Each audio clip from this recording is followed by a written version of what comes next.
Hello, good morning. My name is Rebecca Thistlethwaite. I'm the program manager of the Niche Meat Processor Assistance Network. For those of you that aren't familiar with NMPAN's work, we are an extension-led effort working across the country to help both meat processors and meat producers strengthen the niche meat supply chain. We have a very active listserv of over 1,300 members asking all kinds of interesting questions. We put on webinars. We have a very robust website with all kinds of great information on poultry and red meat species, regulations, and technical assistance. And we, what else do we do? We write case studies. We do all kinds of stuff. But we love doing webinars. We do one every other month. And today we're going to be talking about the federal poultry processing exemptions. We continue to receive a lot of questions from our members and non-members about just exactly what folks can do using the federal law 90-492. And there's a lot of sort of gray area and nuance to this law. So what we did is we amassed a bunch of questions that you guys submitted ahead of time, and then we gave them to the USDA staff for them to try to figure out how to answer them. So today we have with us Pete Duria of the USDA Food Safety Inspection Service, Office of Policy and Program Development. And Pete is a policy development staff person. And then we also have Bob Boyle, who's with the Small Plant Help Desk, and he's also a member of NMPAN's advisory board. We're really thrilled to have these two gentlemen with us today. They're going to go through a slideshow, giving kind of a background of PL 90-492, and then we'll break out into Q&A where you can ask some of those tougher questions or really try to get clarification around this law.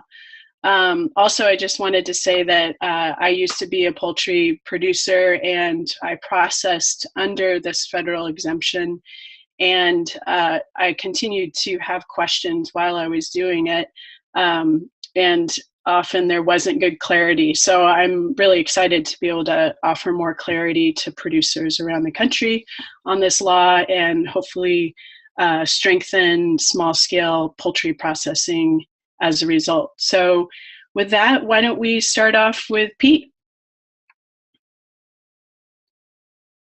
I just want to make sure. We hear ya. Okay, good. Yeah, my name's Pete Duria. I'm a policy staff officer here in Omaha, Nebraska, in the heart of the country. And I develop regulations, interpret regs, look at rulemaking, write notices and directives for the field. We perform a variety of functions here at the policy development staff. And I've been with the agency for over 30 years and seem to have kind of gravitated toward being the agency lead on a lot of the exemption type of questions, which we'll discuss today. Before I go any further, I thought maybe Dr. Boyle would like to introduce himself too. Hello, everybody. Can you hear me all right? Yes. Okay, wonderful. I'm Bob Boyle. I've coming to you from the East Coast, Washington, D.C. So good afternoon to everybody in the East Coast, and good morning to everybody else. Appreciate the opportunity to participate today. I was a veterinarian in private practice for over 2 decades. Came to the agency in 2011 and was actually a PhD at a processing plant for several years and transitioned to the Small Plant Help Desk, where we take inquiries from any and everybody, but our main focus is the small and very small establishment and the exemptions and folks that are interested in exploring possibility of getting into the industry. and helping them from a federal perspective to walk through the grant of inspection process. Peter and I work together quite often. We provide the resources, and Pete helps us provide interpretation.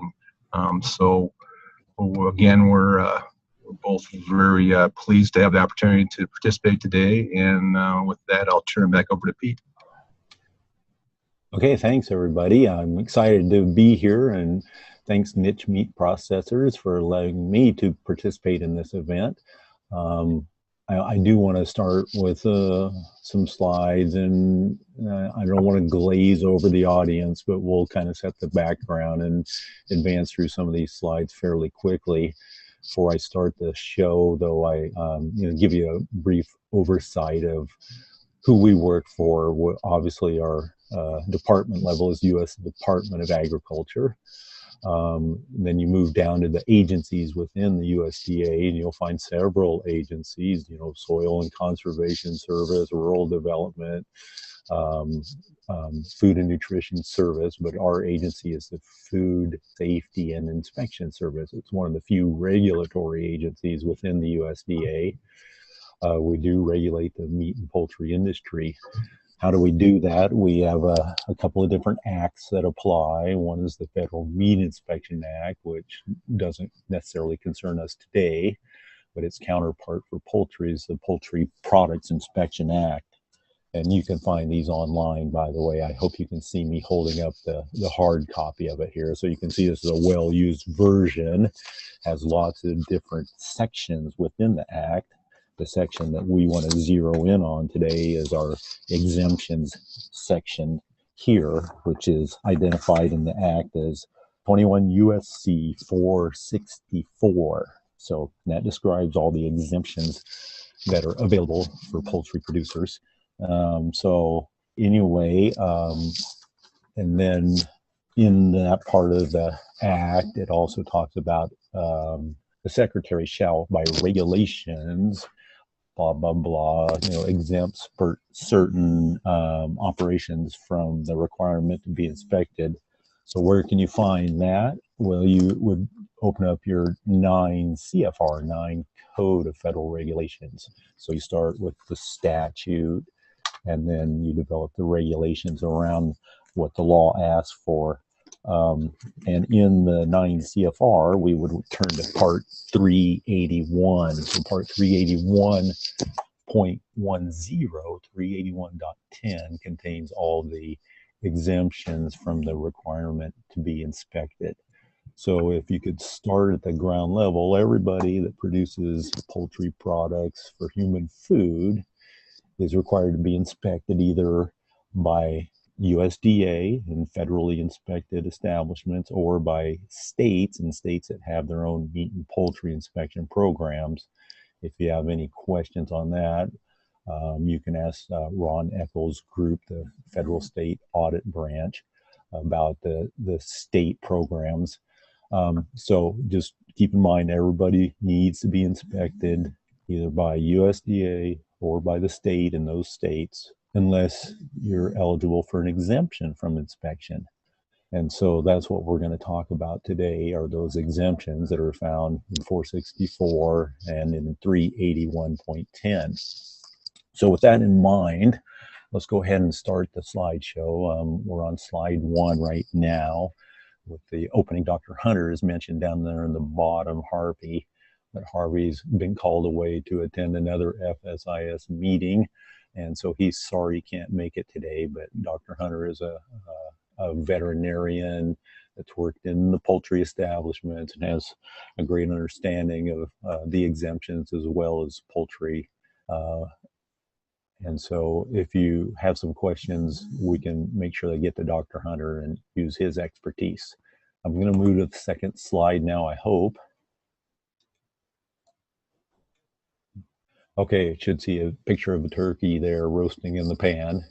And again, this one is kind of a reiteration of what I described earlier. 21 U.S.C. 464 is the statutory provision, which describes the exemptions available. And then you drill your way down to the regulations. They're found in subpart C of 381 and contains 381 regulations. So let's move to the next slide. And Rebecca was talking about Public Law 90-492. We'll talk about that a little more from a labeling perspective, but here's the background on it. It was passed by Congress in '57. That was a good year. The good year because I was also born that year. But anyway, that law mandated federal inspection for the slaughter and processing of poultry. So it was a counterpart to the Federal Meat Inspection Act. And in there, it was amended in 1968 to extend the mandate to those states that didn't enforce requirements at least equal to. So essentially, we have states that do have their own meat and poultry inspection programs, and we also have states that do not.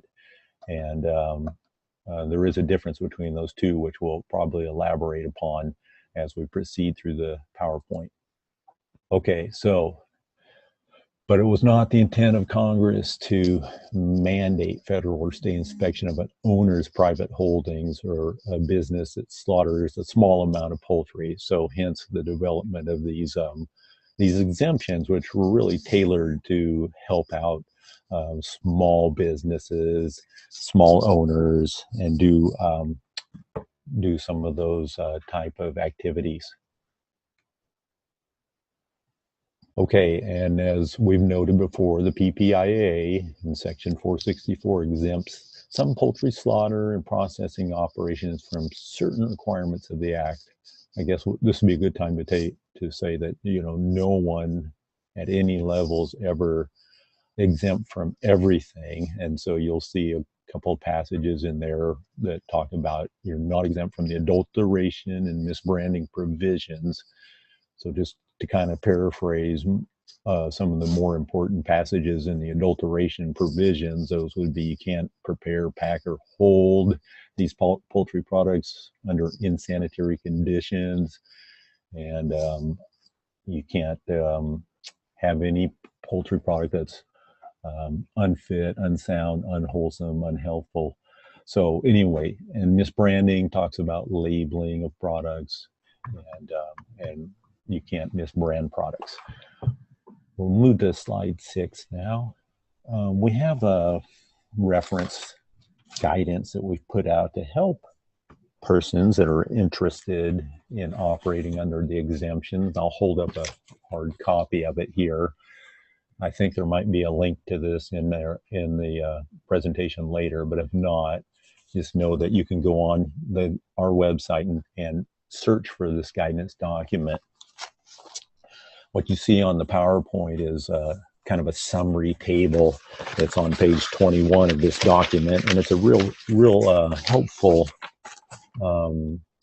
summary of all the different exemptions in here. So you can see those exemptions are essentially listed across the top. And I'm sorry, I'm sure this slide is very hard to see and I couldn't fit it in there very well. But it does in this document discuss those exemptions in greater detail than the summary table. So that's a great place to start. You can see up here we list personal use, custom, producer grower 1,000 limit, 20,000 limit, producer grower other person, small enterprise, retail dealer, retail store. And then we kind of tell you some of the different limitations that may apply to those exemptions.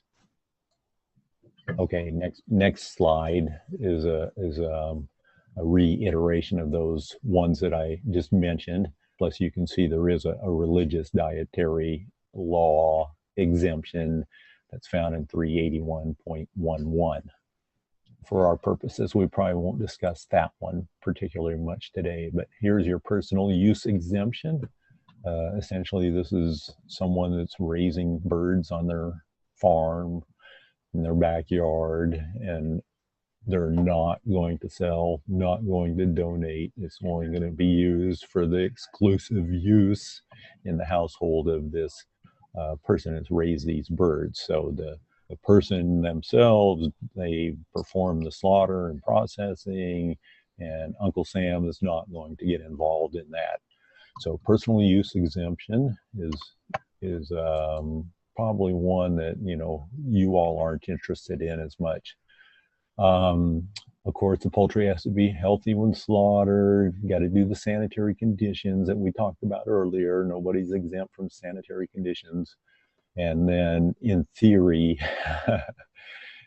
you would put on the PL 9492 statement, but if it's done right there on the premises, that of course no one's going to be there to enforce that.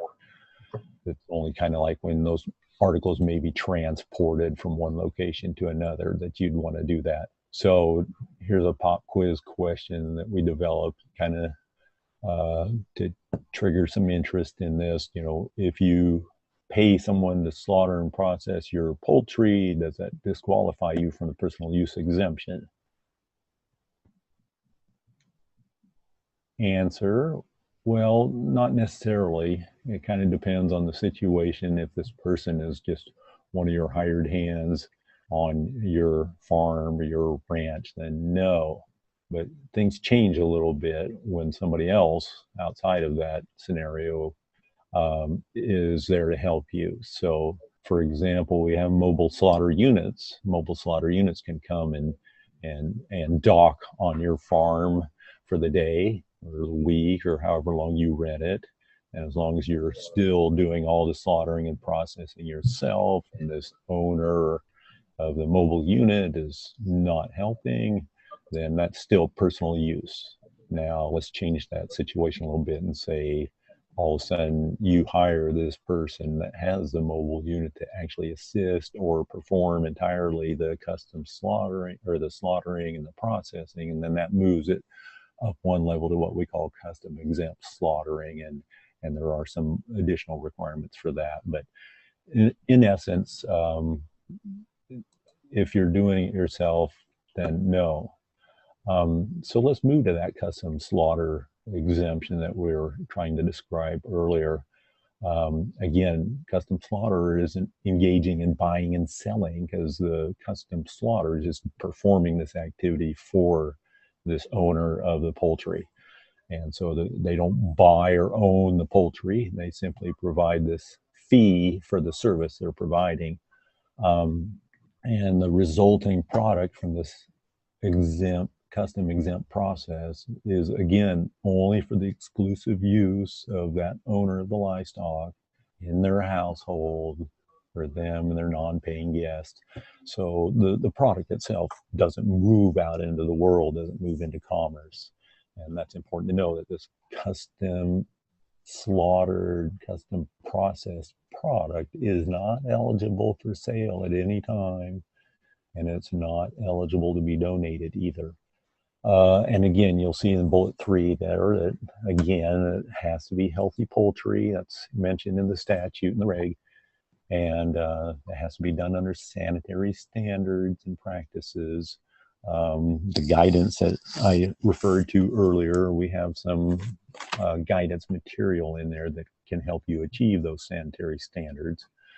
And then the custom poultry products, you may have taken these birds, not a mobile unit, but taken it to a fixed location elsewhere. When they get done doing this for you and they're returning your product back to you, it will have the producer's name, the producer's address, and again, we have a special statement on there called Exempt from Public Law 9492. So that Public Law 9492 required everything be inspected, but we provided exemptions. And so we ask that you put that labeling statement on the packages as they move around from the custom slaughter back to the owner. Okay, we'll move to slide 14 next, and we graduate to the next level of exemptions, which is, again, very small in nature. We're talking about somebody that does 1,000 birds. So there are special provisions in the Act and the statutes, and also in the regs that describe the producer-grower 1,000 limit. And again, birds have to be healthy, and all these exemptions that we talk about, producer, grower, 1,000, 20,000, doesn't matter, they all can only be distributed within the state in which the activity occurs, in which the birds are located. So They're not eligible for interstate commerce. You know, keep that in mind as we move through the show. So again, one of the requirements is these are talking about poultry raised on a farm of this small producer. Let's move to the next slide, which is slide 15. Slaughtering and processing under sanitary conditions, as always. Can't be adulterated, as always. The adulteration provisions apply. Keeping records necessary. I know we have some questions about what are the record keeping requirements. Again, these products do not move in commerce. They don't move across state lines, and so you have to know what the state requirements are for these type of operations. I think it'd be safe to say that there are going to be record keeping requirements. You can see the reference to 9 CFR 381.175, and it talks about persons keeping certain types of records. So that's in 9 CFR again. And generally speaking, although the products aren't moving in commerce, the states will adopt a lot of the same regulations that the USDA requires of products that do move in commerce. So you'll want to check what your state requires. In states that don't have their own meat inspection programs, and there's probably roughly 23 of those, and it goes state by state. For example, I heard there was somebody from Alabama on. Alabama does have their own state meat and poultry inspection program. So you want to ask them what are the record keeping requirements. But in those states that don't have their own programs, the USDA does it all. Therefore, the products are marked with the marks of inspection in an official establishment, not your exempted product, but those record keeping requirements would apply to those operations. So anyway, suffice it to say, you'll have to keep certain records, but again, you'd want to check.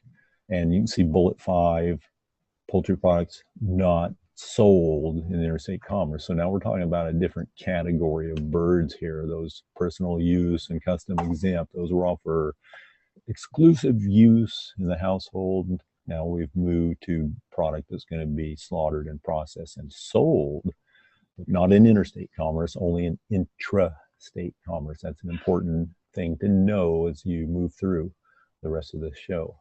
Okay, now we're going to step up a little bit higher to the producer grower 20,000 limit. No more than 20,000 birds per year. If you do more than 20,000, then no longer eligible for the exemption, and you would be required to be inspected either by USDA or the state. Again, only distributes the poultry products that they produced under this exemption, so they cannot engage in the buying and selling of other poultry products. It's passage in the regs. It says, you know, you disqualify yourself from exemption if you engage in the business of buying and selling poultry products other than these 20,000 that you raised on your own premises. Okay, no more than 20,000 in the calendar year that they've prepared under this exemption. So let's move to the next slide here, 17. Again, intrastate commerce, healthy when slaughtered, and as always, none of this can lead to adulterated product. I think we covered that, so let's move along. Can't use a facility used by others. Now, you can if it's a mobile unit, but generally speaking, let's set the mobile unit off to the side. This particular exemption is centered around small businesses that have birds that they raise on their own premises and a fixed facility that they use that nobody else uses on that same premises. And so if you can think about those two, then you go a long way to meeting this exemption. Now the mobile unit, you can rent a mobile unit for a day or a week or something and come and park it on your farm and go ahead and take advantage of that. And even though that mobile unit's used by other persons for that time period on your farm. USDA wants to help out those really rural locations that may not have a facility on their premises, and we will not we will consider that not to be a violation of that regulation if you park a mobile unit and you use it for your own purposes, for your own birds for that particular day.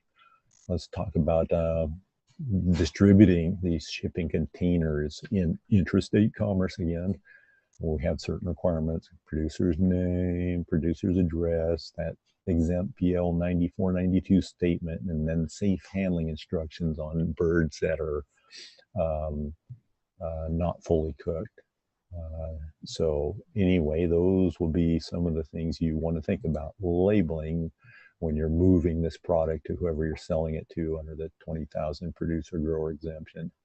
Now you also have the producer grower other person exemption. Again, they're limited to 20,000, but this is has a ability to purchase live poultry from a grower. So we move away from growing birds of your own raising to a different situation where you could purchase up to 20,000 birds from a grower and then slaughter and process those poultry. So there's a little distinction there. In the regulations found in 381.10, you'll see a little more limitation on who to sell to for this producer, grower, other person. Household consumers, that's a large audience. Restaurants, hotels, boarding houses. It says preparation of meals sold directly to consumers. So you can see that this allows a lot of processing if they're preparing a meal, selling it directly to consumers. Capped at 20,000, like all these other exemptions, no more than 20,000. And then again, you distribute it solely within the state there in which the poultry product was produced. May not engage in the business of buying or selling, so you can't buy and sell poultry products other than what you are preparing under this exemption in the same calendar year. And again, a facility not used to slaughter or process another person's poultry. Healthy when slaughtered, doesn't adulterate product, has those labeling requirements there. So we'll jump right by those because we've talked about those before. Now we move to another exemption called the small enterprise exemption. One of the key characteristics of the small enterprise is it's limited to the cut up of carcasses. So what does that mean? That means I can go ahead and slaughter and process up to 20,000 birds, but the furthest I can go, I can't cook it, I can't chop and dice and this and that. I can move to some of those major portions that we identify in 9 CFR and 381.170, like breasts and drumsticks and things of that nature, but you're limited to the cut up. Again, no more than 20,000, can't use a facility used by others. We'll move to the next page. Sanitary conditions, not adulterated, no interstate commerce, intrastate only, products not misbranded. May handle pass-through product that was produced under federal or state inspection. So a small enterprise could start with birds that were slaughtered under inspection, like whole carcasses, get in whole carcasses from a federally inspected plant, and then reduce them to major portions and then sell them. So that's important to note too.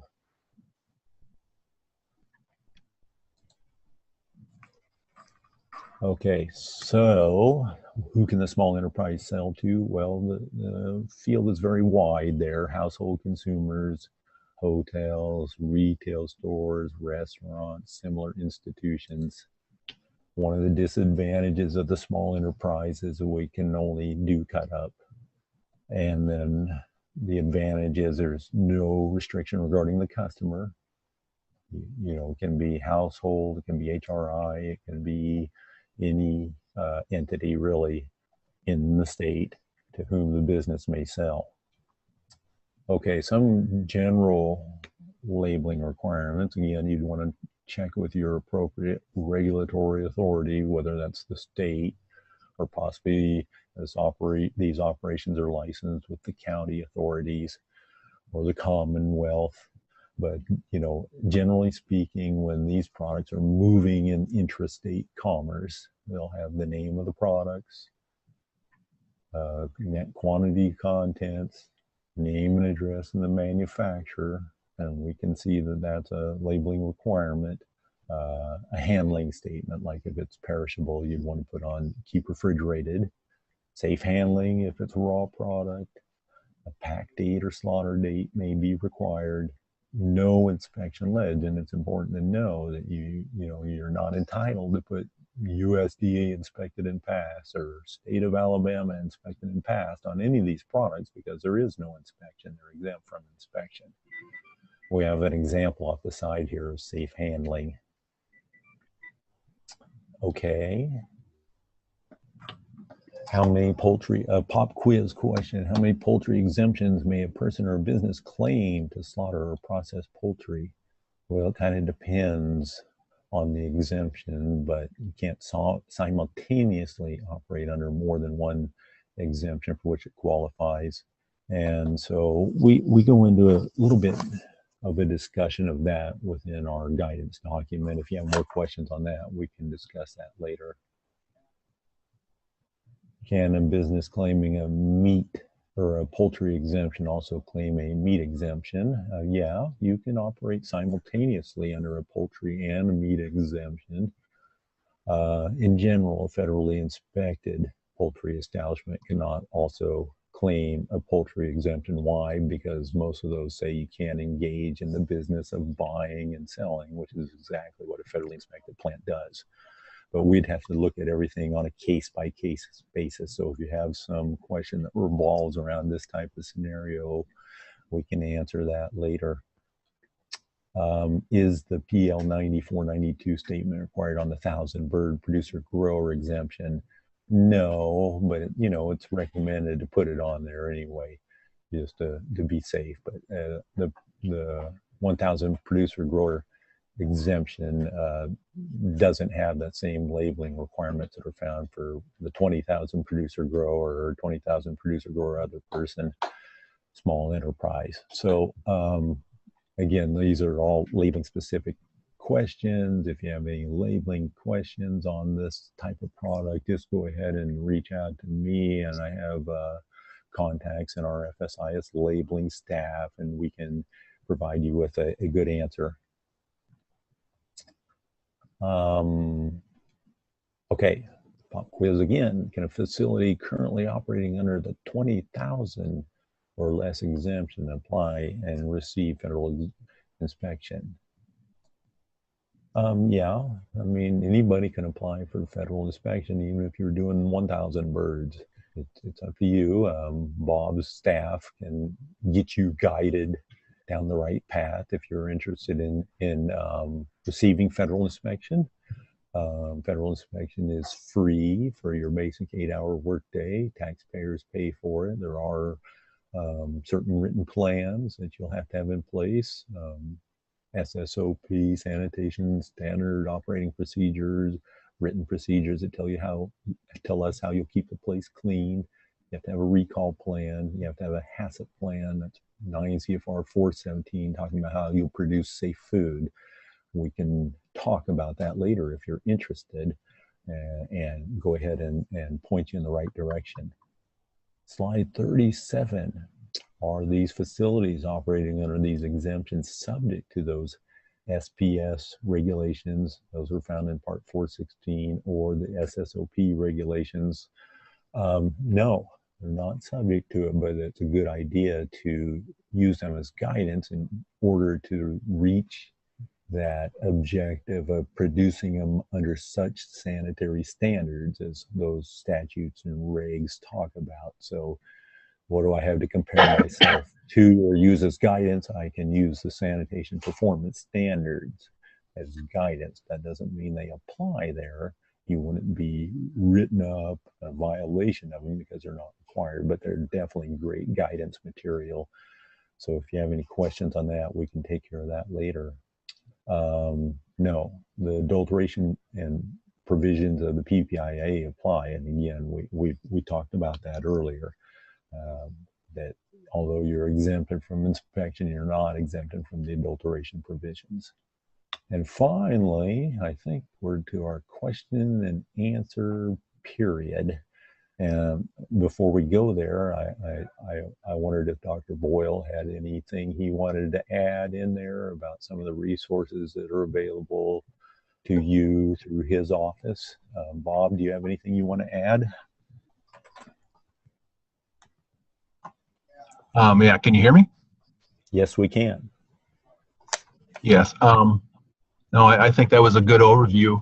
Certainly, if folks have any inquiry at all, they can reach out to the policy office directly, or we address poultry exemption questions and issues every day, and we can get you well on your way. As Rebecca mentioned earlier, these can get complicated, and what I try to do is to respond to questions and then provide follow-up direct reference, so you can have the exact language in front of you, so you're comfortable that what you're intending to do is by the regulatory requirements, and you understand exactly what the repercussions are. So anyway, that's all I have at this point. Right.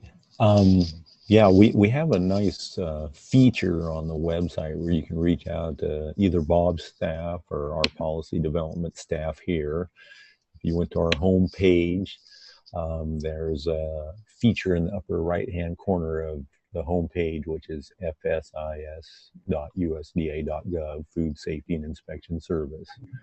And it says Ask FSIS, and you click on that, you create yourself an account, and then you send in a question through that web-based interface, and it comes directly to our staff. And so you could send in something saying, I want to do 20,000 producer grower. Am I required to meet the sanitation performance standards? And we would get you back a written response, generally within 24 hours.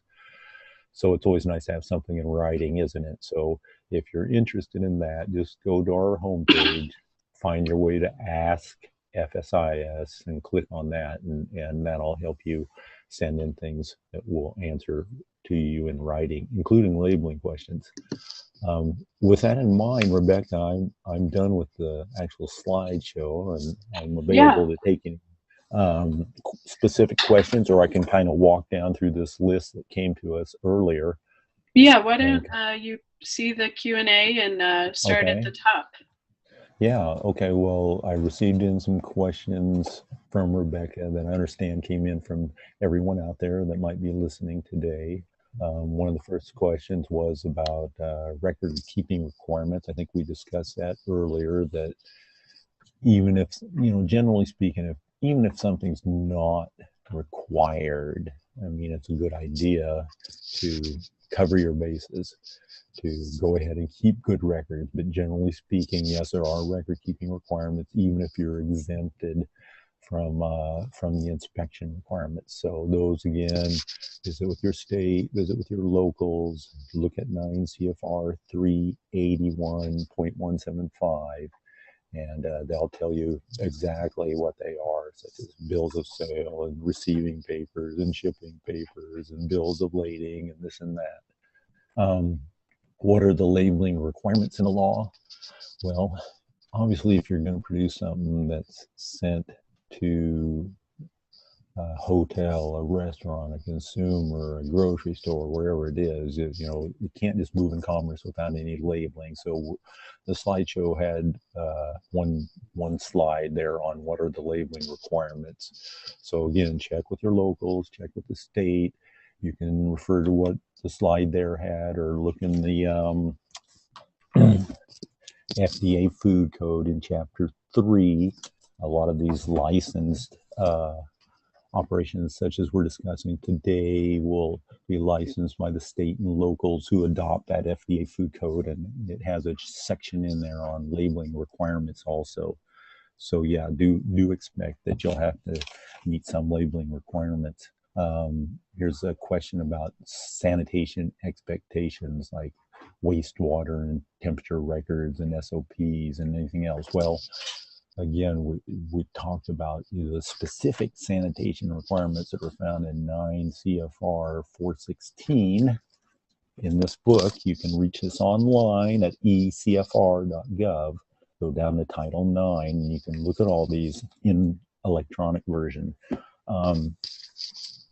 Those don't specifically require, but they're good to use to show that you're meeting those adulteration and misbranding provisions of the Act. So if I followed Part 416, it talked about wastewater, talked about plumbing and sewage and all this other stuff, and that would be a good way of meeting those adulteration or misbranding provisions. What are the differences between grower exemption and enterprise? I think we talked about the differences, so I'll skip by that. Who can you sell to under the different exemptions? Well, the slideshow, we didn't talk about retail store either. Of course, retail store sells directly to consumers. They don't wholesale product. But those other exemptions like producer grower and then 1,000, producer grower, small enterprise, basically the door is wide open. The producer grower, other person is a little narrower. But in the show, we talked about that. And in that summary table that's in the show, it kind of talks about who you can sell to and who you can't. So again, if you can't see that slide, well, just know you can chase down that guidance on our website. Let's see. What about poultry species? I know in the old days we used to talk about, there was a difference that, if I could do 20,000 chickens, does that mean I can do 20,000 turkeys? And in the old days, there was a 5,000 turkey limit, but we amended the act some time ago to say no, 20,000 poultry or poultry, regardless of whether they're turkeys or ducks or geese or guineas or ratites. So anyway, 20,000 is the ceiling there. Best resource for farmers to ask when they have questions. Well, again, between Bob's Small Plant Help Desk and that Ask FSIS website that I was referring to, we also have an 800 number here. You can call us up directly, 1-800-233-3935. Have a lot of experts here on all sorts of different areas, residues, humane handling. Doesn't apply to live or poultry, but good commercial practices. So anyway, anything you have a question about, pretty confident we can answer the question. Why do some states interpret the law so differently? Well, again, if you want to visit about states and laws, and equal to and same as, I would first reach out to Ron Eccles' federal state audit branch. They're down the hallway from us here in Omaha. I can get you in touch with them, but why those state laws may be different is something that we can research and send up the ladder for you if you have a specific question. Let's see here. This one question about in California and family labor, I think that'll be outside of our area there, so you'd have to probably ask California about that. Under the exemption categories, can you cut up a bird? Yeah, pretty much all of them allow you to cut up a bird. The ones that limit it to cut up are the small enterprise, and I think the retail dealer.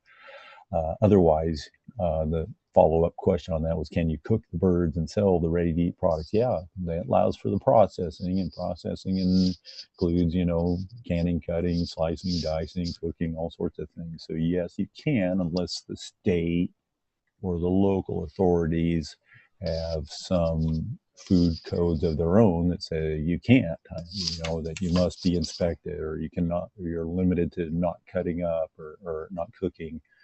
So Hey, you want to be familiar with those. Yeah. One sec on that one. Which exemptions allow for more than just cut up? I didn't understand that. Well, if I walk through them, I mean, personal use on the farm, the Yeah. owner, obviously, yeah, they can do anything they want to their poultry. Same for custom. Custom exempt was the next one we talked about, and it allows for the processing. So, in a custom exempt slaughterer and preparer of your birds could cook them and could can them and send them back to you for your exclusive use. Move up to the 1,000 bird person, the 20,000 producer grower. They allow for the slaughter and processing. And again, processing is defined in 381.1 and includes all those different activities like cooking and everything else. So, yeah, you could do that. And I'm doing this from memory, producer, grower, other person for the boarding houses and the hotels and the restaurants. Yeah, it allows them. In fact, there's even reference in there to making meals for consumers. Um, Small enterprise, no. Small enterprise limited to cut up, so that's raw poultry, right? No further. And then I think retail dealer is also limited to cut up. Again, if you refer to that table that's in the slideshow, then you'll see some of those different activities elaborated upon in there. Does that help, Rebecca? Okay, let's look at the next question here. Does the law say anything about fresh versus frozen? Well, there is some fresh versus frozen labeling stuff in one of the regulations that apply to official establishments, but generally speaking, I don't believe so. It just, all the labeling can't be misbranded, so you couldn't label something that was frozen as fresh. But there are some statements in labeling regs that talk about, stuff that was previously frozen. So any questions along that nature, just get them to me. I'll pass them on up to our labeling staff, and we can get you a good answer back in black and white. Can a couple of producers go in on a 20,000 bird exempt facility? We're starting to stretch things here, right? I mean, again, this is owner of the birds, 20,000, not in a facility used by others, and this and that. So, I mean, when you get down to these different scenarios and stuff, I think it's better to answer them instead of one broad statement saying, yes, you can, or no, you can't. We'll have to evaluate each one of these things on a case by case basis. And take a look at it in terms of, ownership and premises and own raising and who owns what and this and that if needed. But generally speaking, I think you pretty much understand that this is, the person on their own farm raising up to 20,000 birds, wanting to slaughter and process them in their own facility on their farm, and then introduce them into intrastate commerce. So we don't want to go too far out on a limb past that and talk about co-ops and other things. So we talked about the mobile unit. Yes. We now have about 14 questions and additional questions. I'm done with those. I'm done with the laundry list of those. Let me go up here and I'll see if I can see the Q&As. Okay. I'm looking at the very first one from Anonymous talking about small enterprises limited to cut up. I think we talked in greater detail about the kinds of processing already, so I'm going to skip down to Luke next. Can farmers do it themselves? Yeah, sure. You don't. I mean, we talked about personal use. Obviously, a farmer would do that own.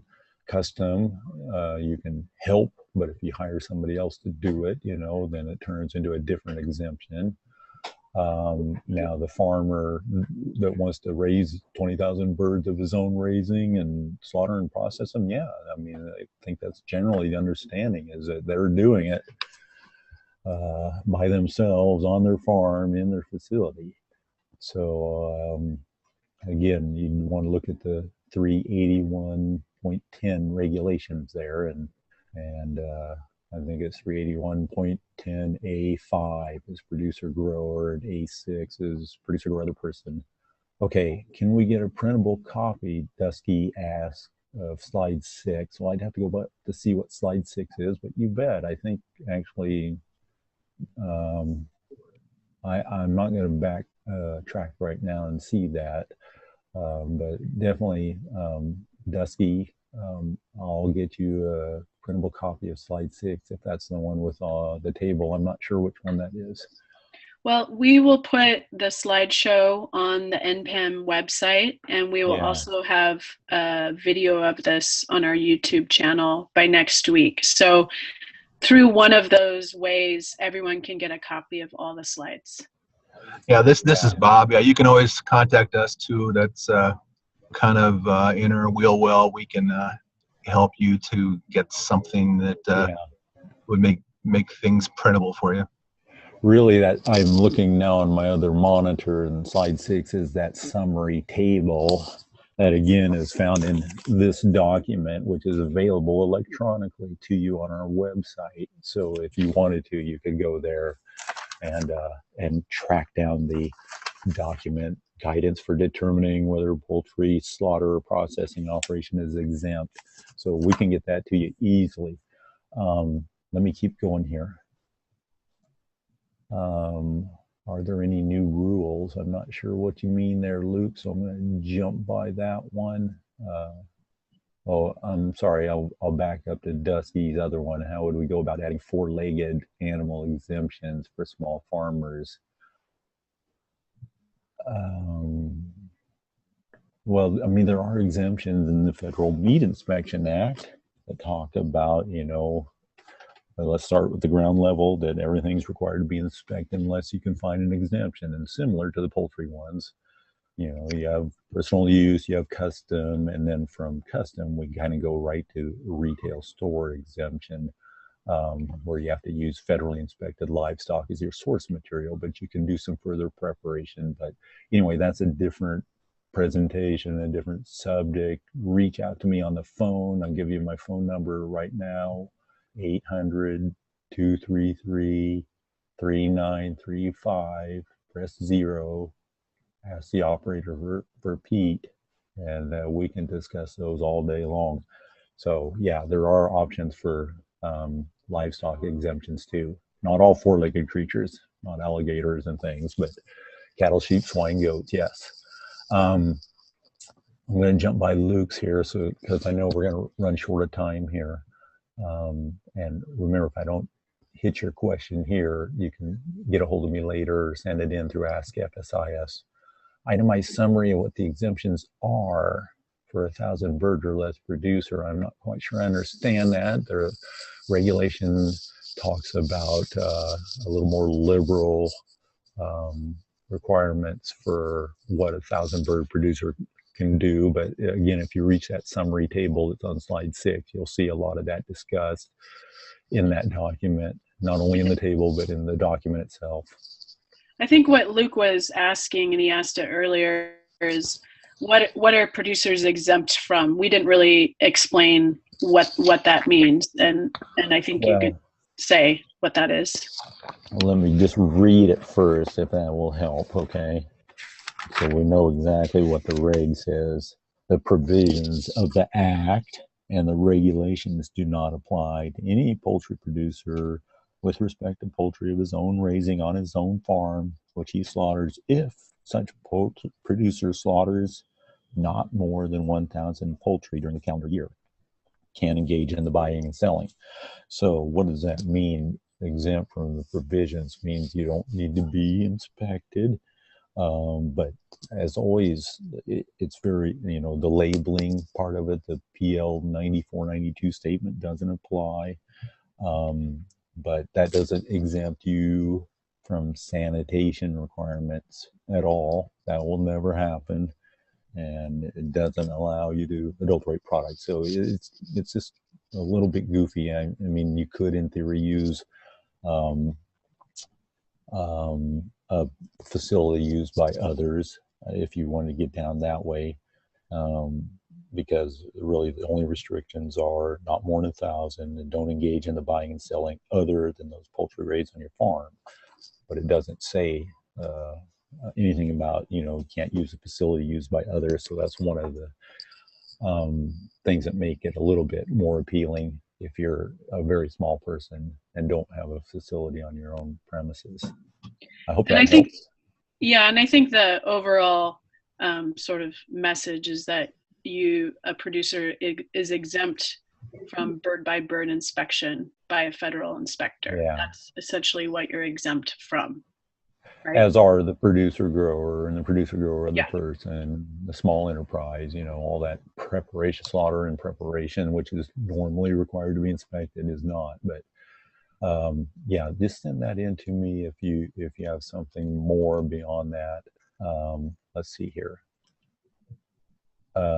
Sheila asked about small enterprise. Yes, limited to cut up. Okay. We'll jump to Robert. I grow 3,000 birds a year, slaughter, want to sell whole birds, cut ups, and ground chicken. Which exemption? Well, you could do that under 20,000 producer grower, it sounds like to me. You're under 20,000, you're doing them on your farm, I assume, in your premises, not a facility used by others, and you're selling them within the state. So Robert, if that doesn't answer your question, reach out to me here in a little bit and we can discuss it a little bit more depth. Here's the 1,000 bird, 20,000 again. And we discussed some of those differences, so I will jump on up. It'd be awesome if head counts were established for four-legged animals to allow for the HRI exemption. I'm not quite sure what we're getting at there, Dusky, but I'll be glad to visit with you on the phone about that.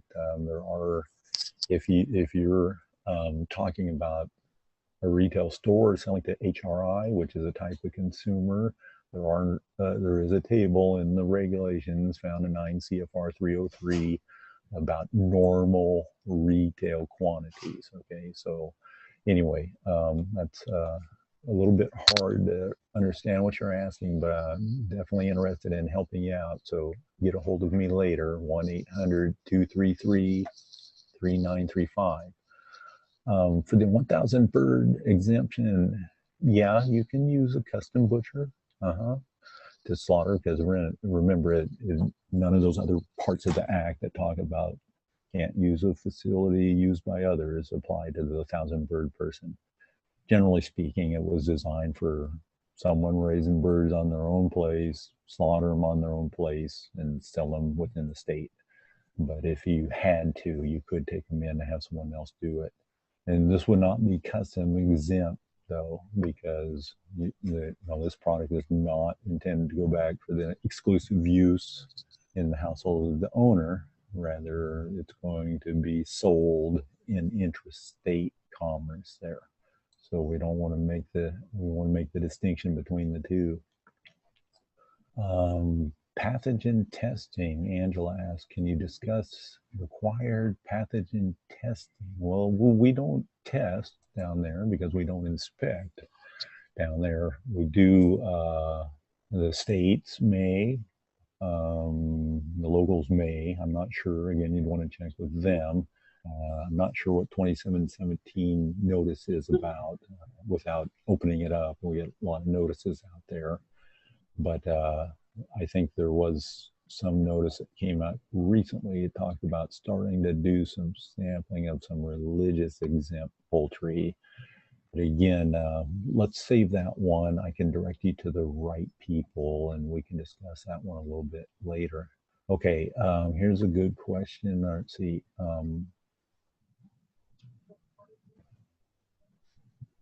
Can you repeat the question?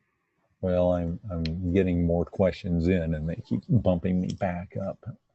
I'm looking at anonymous asking about 20,000. So can I not raise 30,000 birds and process 20? Yeah. You could, and when you reach 20,001, it's required to be inspected. So you would have to take any of those additional birds to be USDA or state inspected. Sheila says she got her question answered. Bad example.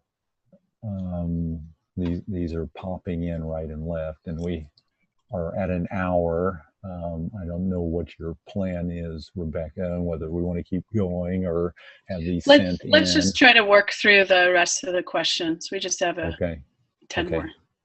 Okay, sounds good. If you sell at a farmer's market in your state, I'm not sure what the bad example was, but yeah, a 1,000-bird person could sell that exempt product as long as there are no restrictions from the state, from the local, from the farmer's market.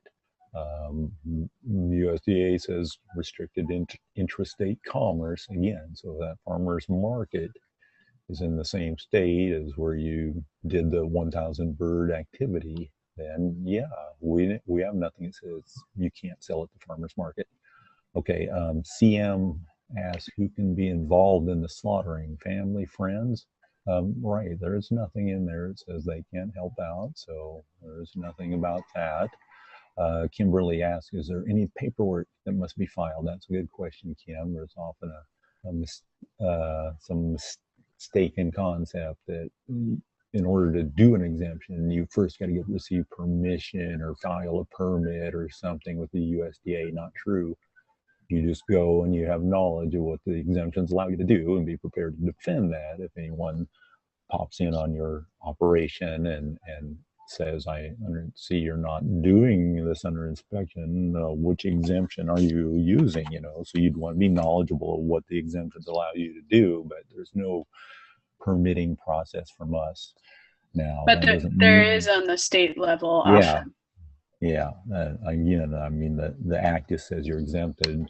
It doesn't say anything, but you must be registered by the state or the locals. But there is that understanding that there is going to be somebody that's going to permit you at a local level and then possibly come and visit you periodically, right? So you want to check on that with locals, but not from the USDA perspective. Okay, Laura asked, can you please address how the mobile processing facilities relate to facilities used only by the producer? Again,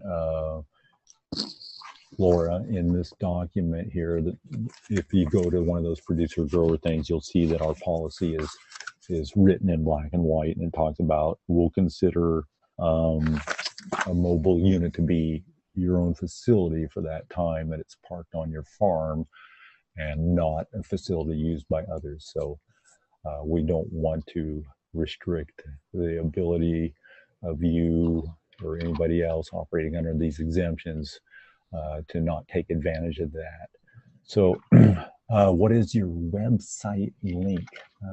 If you mean how do you reach out to me, you would go through Ask FSIS. Again, go to our homepage, which here's what you want to search for, askfsis.gov.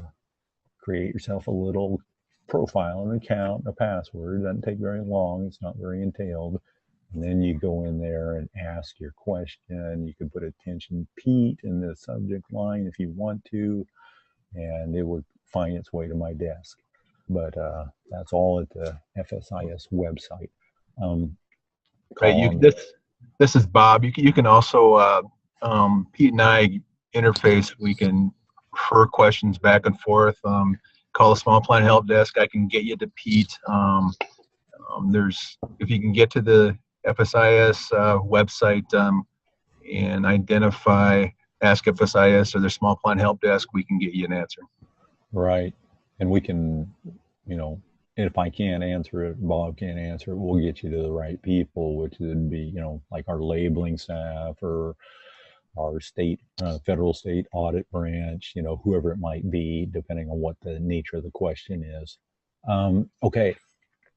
CM says, is it the intent of law to exempt from bird by bird inspection or exempt from facility inspection? Well, I mean, in an official establishment, obviously we do bird by bird inspection, but you're exempt from that inspection requirement. Does that mean no one from the USDA can come and visit you? No, not at all. Again, you have to meet those adulteration and misbranding provisions. We have investigators, not very many of them, and they have the statutory authority to access your place of business and examine the facility and the contents and the product and the records and this and that and assess the sanitary condition. So, but are we inspecting? No, not inspecting in the sense of bird by bird inspection, but we're determining compliance, if you will, with those statutory provisions for adulteration and misbranding. I hope that explains that. Let me see here. I think I lost the most current question here.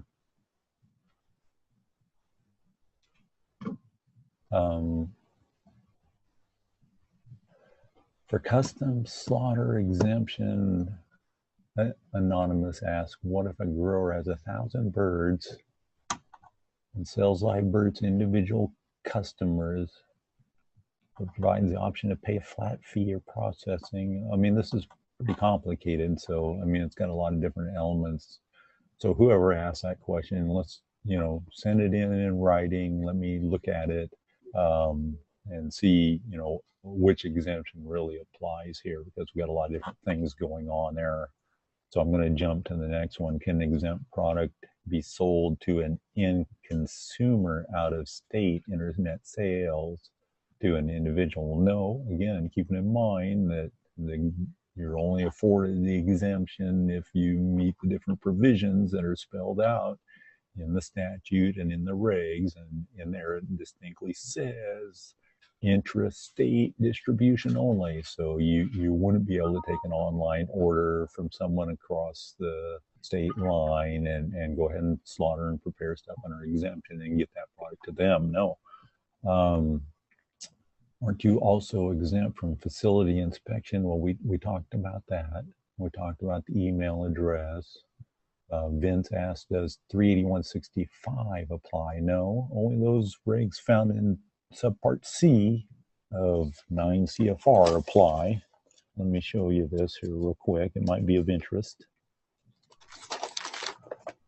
So here's your table of contents of 9 CFR. Here's subpart C talking about exemptions. So unless somewhere in here it talks about 381.65 applying to an exempt operation, 381.65 is over here, and it doesn't apply. Now, there are references in there to some of the regs over here, like record keeping and some other things, but by and large, no. Only those regulations in subpart C apply.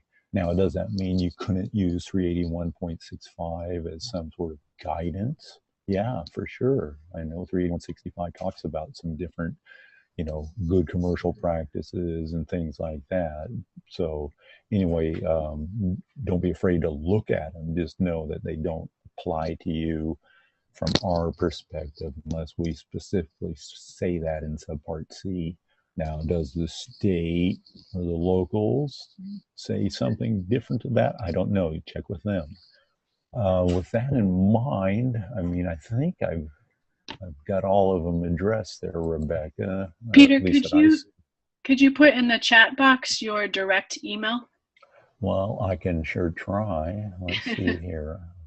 See, I don't see the chat box available to me up top here. Oh, it's at the bottom. Well, it's actually up top. Since he's sharing his screen. Peter, if you want to stop sharing your screen, you'll be able to see everything there. You just want to go ahead and stop sharing. I'm going to stop it. Okay, now the chat button should be at the bottom of your page. Okay, and where do I? Just enter it. You want to make sure you put it there for panelists and attendees, so in that little drop-down box. Okay. Well, here's chat. Okay, I see here. Choose. All right. To section. Be sure and choose panelists and attendees. Okay. All right. So Pete is going to put his email in the chat box. I hope I'm doing this right, Mark, but I'll throw it in there. Well, we'll let you know if it's not. We'll get it right. There's something. And just hit return, and it should enter it. 45027. There's my phone number. Do you see that? Well, did you hit enter or return? You'll need to do that.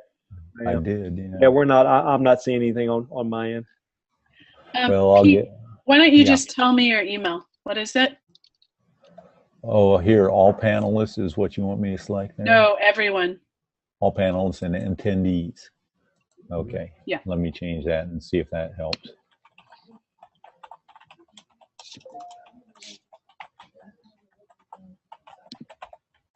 Okay, I just hit enter there. Do you see it? Yeah. So Okay. if everyone wants to contact Pete directly, his email is listed in the chat box, peter.doria@fsis.usda.gov, and his direct phone line. So I think we got through most of the questions. There may be more questions, in which case please do get a hold of Peter or Bob Boyle. They're there to help. And I really appreciate everyone taking the time out of their day. The slide deck will be available on the nichemeatprocessing.org website, and the recording of this video will be on the NPAN YouTube channel by next week. So if you want more clarity on things, or you want to share this with friends, please let them know about our YouTube channel. So anything else you'd like to mention, Peter or Bob? Just appreciate you inviting us here. You know, I hope the presentation gave a little bit of insight to these, but as everyone knows, and Rebecca said early on, that, you know, it's kind of a gray area, and it's very hard to apply a broad brush to all the different twists and scenarios of the poultry exemptions. That's why I think it's important to reach out on the phone, is talk it through your business model, you know, what it is you want to do, and we'll see if we can make it work for you. Great. Thanks, Mark, for setting this up. This is really high-tech stuff, and yeah. All right. Well, I think we're gonna end now, since we're a little over time. So I appreciate your time, everyone, and have a great day. Thanks, everybody. Thank you very much. Bye-bye. Bye.